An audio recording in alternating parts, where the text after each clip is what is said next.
अस्सलाम वालेकुम दोस्तों, की हाल चाल जी? ठीक हो है जनाब। मैं तुहानू अपने उन्होंने कबूतर का शौक करा रहा जो मेरे बेटिया ने पाकिस्तान पहुँचे न। लाखे चैंपियन, लाखे चैंपियन इस वास्ते कवीदा है कि इन्होंने भैन भरा चैंपियन होए सारे माशाअल्लाह। हूँ तो खुशबाश हैं काफ़ी जगह पर इन्होंने मैं छड्डा रहा, थोड़े परेशान सी।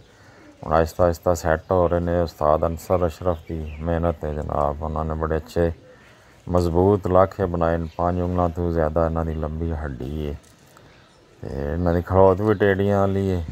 आहिस्ता आहिस्ता क्रीज चो निकलन, पार निकलन इन्हों के दुम दे पार तो दूसरे फिर देखना पहचानने नहीं। जिमें रामपुरी कबूतर गहरियां गर्दन वाले होंगे ने, इन्हों के इस तरह गर्दना लाखे गहरे हो जाएंगे। इन्हों 3 टेडी ने, एक दुबई वाली टेडी पट्ठी है, तो 2 दूसरे जो उस्ताद मलक आसफ साहब वाले कबूतर जो बनाए उस्ताद अंसर अशरफ ने 30-35 साल पुराने जोड़े टेडी सी। माशाअल्लाह नॉर्मल बगैर खुराक तो ही 10-10 12-12 घंटे उड़ते हैं टेडी।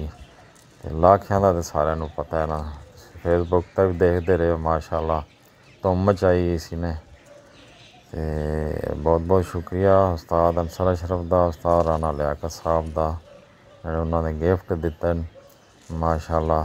हम तो खुशबाश हैं। देखो आहिस्ता आहिस्ता कलर भी सही हो रहे हैं। इन्होंने मैं शक्ल खुद बिगाड़ियाँ सी रंग लगा के, हूँ क्रीज साफ करनगे रंग शंग, फिर इंशाल्लाह देखना पहचानना नहीं है। एक पट्ठी में थोड़ी चोट लग गई सी, हूँ अल्हम्दुलिल्लाह बेहतर है।